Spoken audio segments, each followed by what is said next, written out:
False Prophets by Anamika Sitara Misra. Part 1. The CEO rides in a BMW with a broken door and is arm candy to celebrities, announcing she is the goddess Isis. She claimed she was my mother. I joined her cult at 15 years old, when my birth mom emancipated me. Her office is on Wall Street, and she's part of the black elite. I endured internalized purgatory and signed a contract to drink the poison of self-hatred in the same Beverly Hills office building where Suge Knight led Death Row Records. Fake authority figure, guardian, mentor. Cult? We're a community. We wore all white as I partook in a ceremony to be reborn at Zuma Beach while my father and brother peered out the car window thinking, can we pick her up yet? My birth mother told me I would not live to be 18, so the groomer planted a dream in me to live in New York City. Wealthy artist, wealthy dancer, wealthy creative. That's all I wanted to be. I allowed the predator to be evidence that I could have a relationship with an adult who'd ride or die for me. We met at a conference room, and I declared myself Queen Kanara while studying the 12 laws of the universe. We read Eckhart Tolle, dined with Dr. Sebi.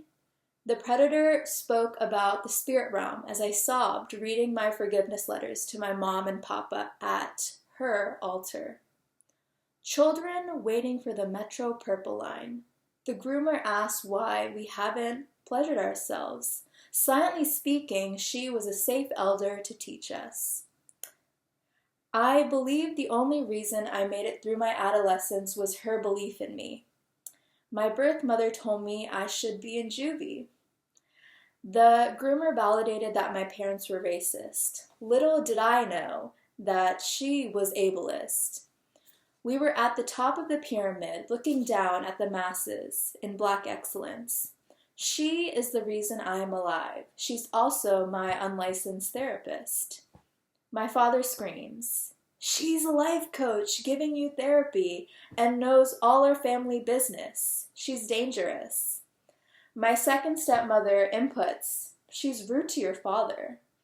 My grandmother affirms, I'm glad you have a mother who believes in you now. My birth mother in a hysterical episode exclaims, she's black! On the phone, I couldn't tell, but when we met her, I knew her energy was off. She runs a program for juvenile delinquents and at-risk youth. The kids in her program are good at running. You know what I mean? Like you. Troubled teen industry, wilderness schools, breaking code silence, and spiritual abuse.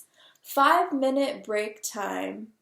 During my fundraising principles course, I picked up a call from my mentor. One of our donors fell through, so I'm asking around. A 56-year-old is asking a 19-year-old for money. Let me exercise my faith that I can trust a parent and they won't disappoint me. I feared her opinion of me so much during our session, I chose to piss myself instead of asking to be excused. You should become friends with other girls your age in the program. You wouldn't know this, but you have similar lives. Psychological warfare. Telepathically, she reads and repeats the same words of Papa. No one's going to tell you this because they're too polite and I'm your family. You smell bad, you have no manners, and don't know how to be part of high society. You have low self-esteem, and that's why you wear a hoodie, have your hair in a bun, and wear leggings every day. Then she surprises me, dashing in a pinch of rebellion from Papa's opinion of me. Your eyebrows don't need to be threaded. In my contract, it says I pay her $50 every time I am late or don't do my homework. Another one of my punishments is to do 50 push-ups, which I practice every morning, noon, and night. I don't mind. My body is the one thing I'm good at.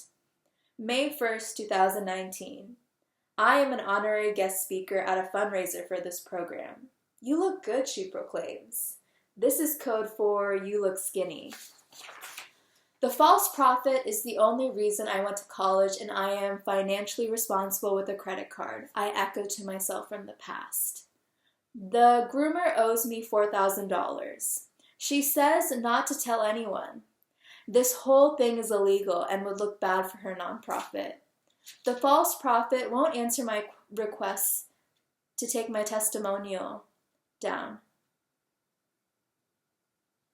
The false prophet won't answer my request to take my testimonial, how she changed my life for the better, off from her website. She responds, "Did you get the $100 I sent last month to try to pay you back?" The false prophet sold her house in North Hollywood and lives in New Jersey. Last 7 years, she has promised me, "We're applying to a grant and have a fundraiser to pay you back." She writes checks to me from her office on Wall Street. Something doesn't add up. Part 2. She spoke the language of tea leaves, transfiguration, and the unmanifested, so I assume she understood me. I just like staring into his green eyes. That was enough for me. Please don't speak and stay away from me. All I crave is divinity. All I wanted was my mirror, because recognizing myself in another, romance was the only way. Bollywood taught me I could learn my personality.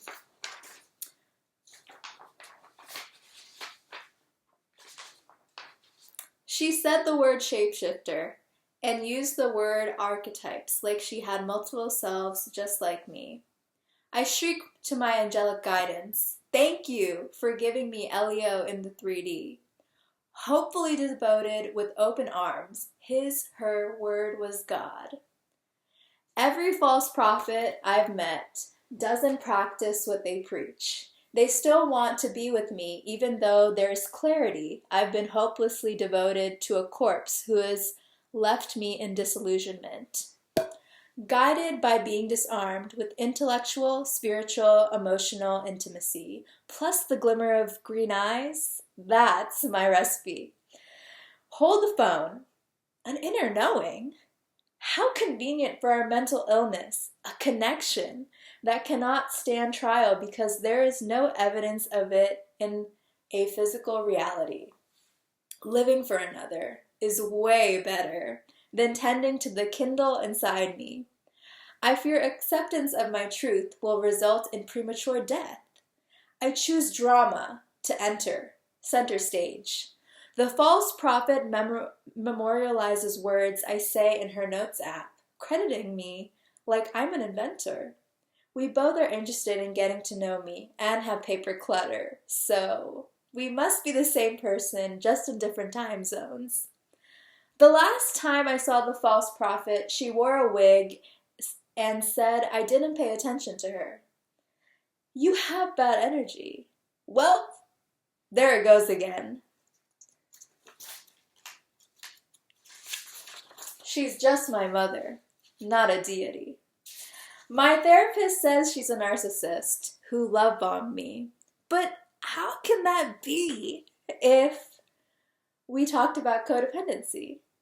Isn't it just another classic case of undiagnosed HPD or BPD?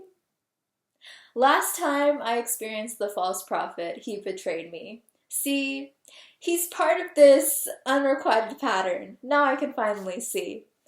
All these humans I dream, I wonder, blessed with green eyes, can you feel the intensity?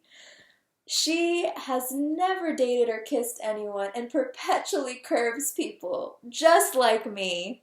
Our meet cute, see, she had the same birthday as me, so together we read our stars and planets, but there was no space in enmeshment. I got to know all of him, her, you see. Told ourselves opposites can still be family. Because I didn't like seeing them as not my dream. We are so connected. We spoke of Greek mythology. All these humans I dream, I wonder, how blessed we feel with our own Mary-Kate and Ashley. East Coast, West Coast, trauma bonding. We were obsessed to the delusion of parallels. Can't you see? I finally found someone who matched me. Another way to dissociate from the next best way my family would try to annihilate me. 9/27, 3/26. Unfortunately, going home healed my brain. I could not challenge your view on the world because I was a child and teenager with no power. I twist my mind to agree with how your gods run the world. I am amazed at you. A child endured. High five through the phone. Dare I say, telepathy? Love needs to exist for telepathy. Papa still lives in my internal universe. By the way, one space in my internal world is a home by the sea. Creative and logical. Right brain and left brain. Girl and boy.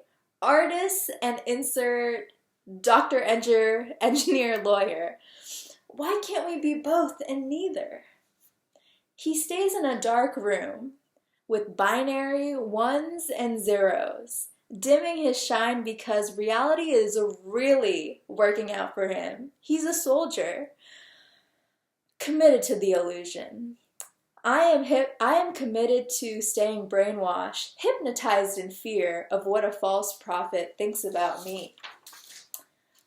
When she expresses rage, I mask how much it sparkles, how much it sparks, crackles, cackling, lightning, unsettling me. Just like when Mama and Papa would physically torture me. It's for your help. Just keep yourself small. Repeat their lies on how the world works because they need me to regulate their internal worlds. I will heal your mind. Glowing hands to a glowing heart. A savior to distorted thinking. I don't trust that false prophets have exited stage left, and now I am center stage. Have you met me? I am wonderful. See, the ingredients of my identity is a splash of PCH on my way to dance class. Facelift from the sea air by the seashore, and the supernova above because I'm the night sky. That's always been me. How funny. I left Millennium Dance Complex where the false prophet was coaching me on how to be a Trina. And by synchronicity, I met another false prophet where, while I outlived my biological family's fantasies prophesized about me. See, all I wanted was to feel infinity. Can you fulfill my needs to nurture my talents and nourish my interests? Martha, gymnastic drill practicing, Martha Graham worshiping, green eyes loving, cool, romance-driven me.